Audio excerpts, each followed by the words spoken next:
Hide and seek is supposed to be a game, but for these three people, it became a nightmare. The thrill of hiding, the suspense of being found, childhood memories for most of us. But what if you weren't alone in your hiding spot? What if something else was already there? Tonight, we explore 3 true stories where a simple game turned into real-life horror. So, turn down the lights, get comfortable, and prepare yourself for a terrifying encounter with your scariest thoughts, moments that will make you want to click on a different video, but out of curiosity in the second story, you won't be able to stop watching and listening. I'm not here to scare you, but to make you aware of the mysteries of the unknown, a time others were not as fortunate as you. So kindly like this video and subscribe to our channel for more bone-chilling stories. Our first story takes us to a small Midwest town, the kind of place where everyone knows each other and secrets are hard to keep. But sometimes, a secret can hide in plain sight, waiting for the right moment to reveal itself. On the outskirts of town, boredom and curiosity led a group of restless teens to the abandoned Miller farmhouse, a place that had loomed over the community for decades. The house was infamous, abandoned, decaying, and rumored to be haunted after the Miller family vanished without a trace one stormy night. Whispers of strange lights and eerie noises kept most people away, but for these teens, the mystery was irresistible.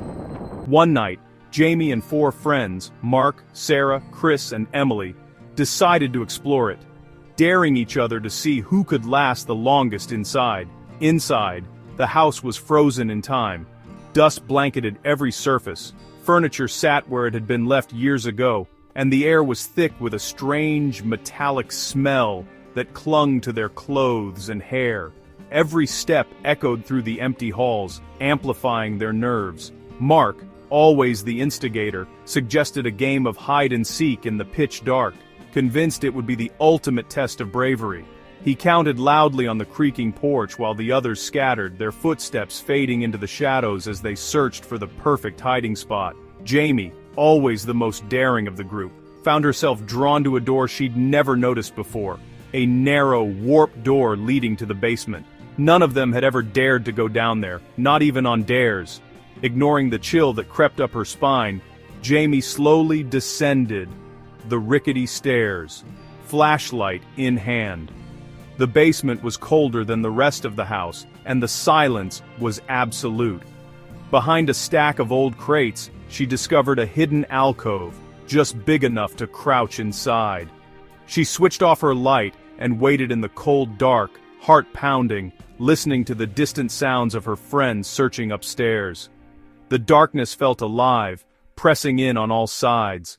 Upstairs, Mark quickly found the others, their laughter turning to confusion when Jamie didn't answer their calls. Minutes passed and concern grew into worry. The group searched the house from top to bottom, calling her name, their voices echoing through the empty rooms. But Jamie didn't answer, and the house seemed to swallow their shouts. Remembering the basement, they finally gathered their courage and descended together, flashlights trembling in their hands. They searched every corner, including the alcove where Jamie had hidden. It was empty, as if she'd vanished into thin air. Panic set in. There were no exits, no broken windows, and no sign that Jamie had ever left the basement. It was as if the house itself had swallowed her whole, erasing every trace. The silence in the basement was suffocating, and the friends felt a cold dread settle over them. They fled the house, desperate for help. The friends ran to the police, who arrived quickly and searched the house and surrounding woods for days. But there was no sign of Jamie, no footprints, no clues, nothing but the lingering sense of something terribly wrong. Forensics found strange, freshly carved symbols on the basement wall, symbols no one in town could recognize. They looked ancient, almost ritualistic, and seemed to pulse with a hidden meaning. Even more unsettling, they discovered a seamless stone door in the basement wall, one that had no handle, no hinges, and no visible way to open it. It was as if the house had grown a new secret overnight. The friends swore it hadn't been there before. Their memories of the night were already starting to blur, as if the house itself was trying to erase what had happened. Jamie was never found. The farmhouse was condemned, its windows and doors boarded up, left as a silent monument to the town's darkest secret. No one dared go near it again. The friends never spoke of that night again, haunted by the question, what was waiting in the dark when Jamie hid in the basement? Each of them carried the memory like a shadow, never quite able to shake the feeling that something was still watching. Sometimes, the best hiding spot is the last place you should ever go. Some doors, once found, are better left unopened. And sometimes, the game never ends. In the Miller farmhouse, the echoes of that night still linger, waiting for the next curious soul. The Miller farmhouse still stands, empty, its secret sealed behind stone, a silent warning to anyone who dares to play hide-and-seek with the unknown. Our second story takes us to Pine Hollow, a dense ancient forest where the trees seem to whisper secrets to those who listen.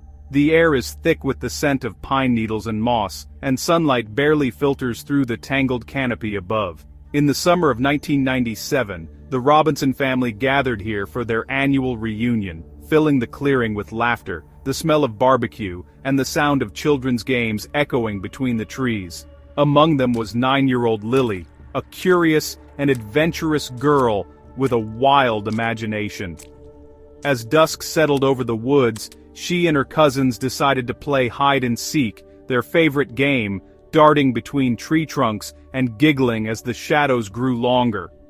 Determined to outsmart everyone, Lily slipped away from the group, venturing deeper into the forest than she ever had before. She found a hollow log nestled among the roots of an ancient tree, its opening just big enough for her to crawl inside. She tucked herself in, heart pounding with excitement, certain no one would ever find her. The game ended, and the other children returned to the campsite, but Lily didn't come back. At first, her absence was met with shrugs and laughter. She was always the best at hiding after all, but as the minutes stretched into hours and the sky darkened, worry crept in. Her cousins searched, calling her name, then the adults joined in, their voices growing more frantic as night fell, and the forest seemed to close in around them. Soon, the entire family was scouring the woods, flashlights bobbing through the darkness. When they found nothing, authorities were called, and a massive search began.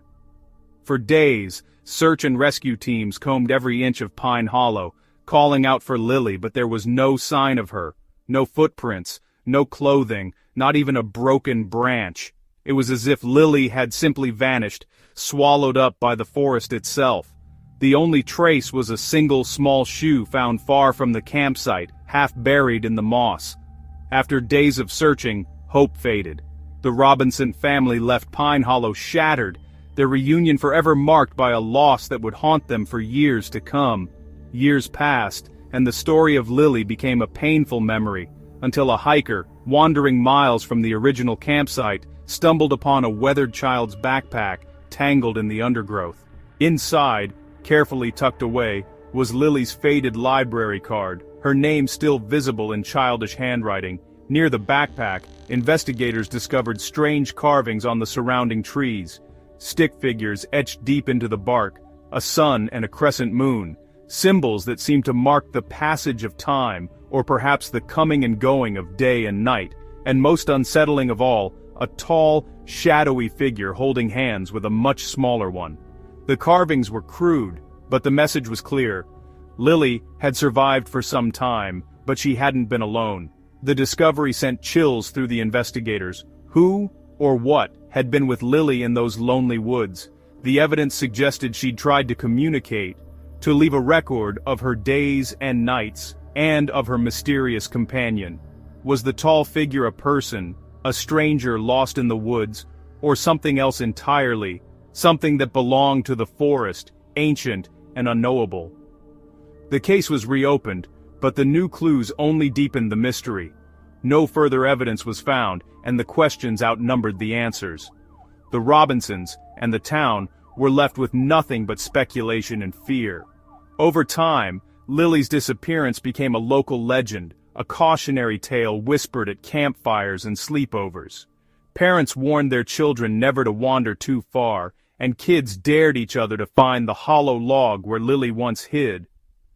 The fate of Lily remains one of Pine Hollow's most haunting secrets, a shadow that lingers in the mist each morning and in the hush of the woods at night.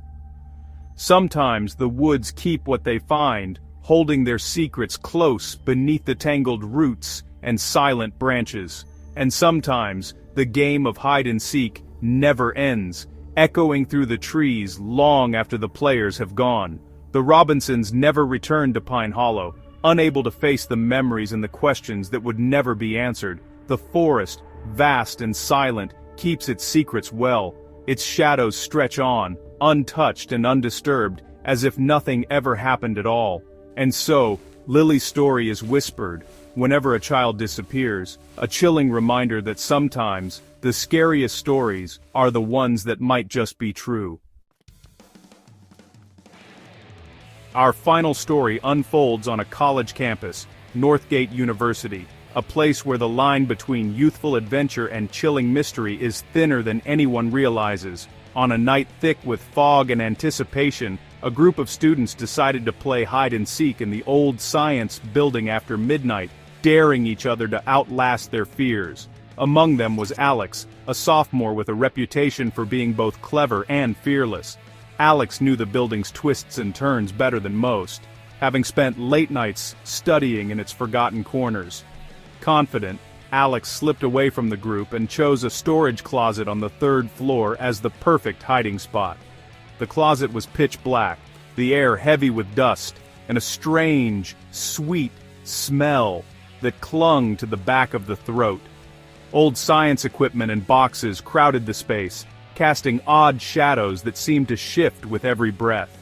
As Alex settled in, the silence was broken by a soft shuffle from the back of the closet, a sound too deliberate to be a trick of the imagination. A cold wave of fear gripped Alex.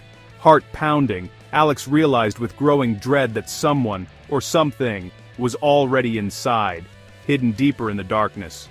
Paralyzed, Alex fumbled for their phone and texted friends for help. In closet third-floor science building, not alone. The minutes crawled by, each second stretching into eternity, as Alex strained to hear any movement. Then, from the blackness came guttural breathing, slow, ragged, and unmistakably close. The air grew colder, and Alex could sense a presence looming just out of sight. Suddenly, the closet door burst open. Alex's friends had arrived, their faces pale with worry and flashlights trembling in their hands, but their relief turned instantly to horror. In the beam of their flashlights, a tall, gaunt figure stood lurking in the shadows, its eyes reflecting a cold, unnatural light. Before anyone could react, the figure's impossibly long arm shot out, grabbing Alex and pulling them deeper into the darkness. The friends screamed, but it was too late. In a blink, both Alex and the figure were gone, leaving only the echo of panic and the heavy silence of the abandoned closet. The closet was empty except for the lingering, sickly sweet smell that seemed to seep from the walls, a scent that would haunt the students for weeks to come. Security and police scoured every inch of the building, their flashlights cutting through the darkness, but there was no sign of Alex or the mysterious figure. Not a single clue was left behind. Security footage revealed only a chilling sequence: Alex entering the closet, then a shadowy figure dragging Alex away, vanishing around a corner where the cameras could not follow. There was no footage of them leaving the building, no doors opened, no alarm sounded.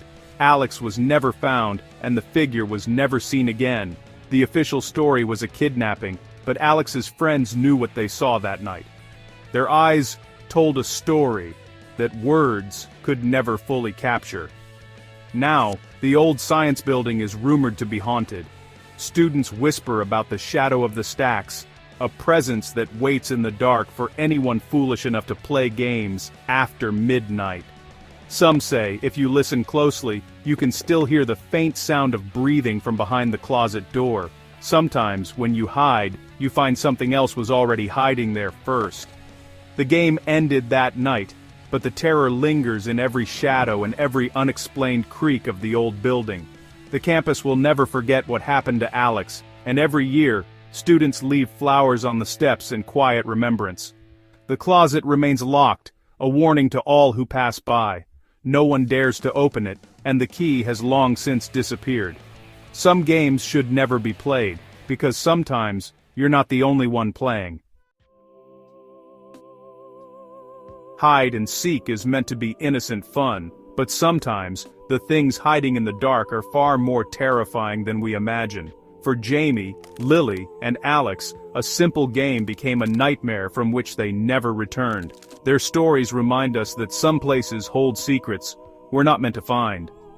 What was behind the stone door? Who was the tall figure in the woods? What was the shadow in the science building? We may never know. The next time you hear laughter during a game of hide and seek, remember, sometimes when you go looking, you might find something else entirely. Thank you for watching. Subscribe for more true horror every week.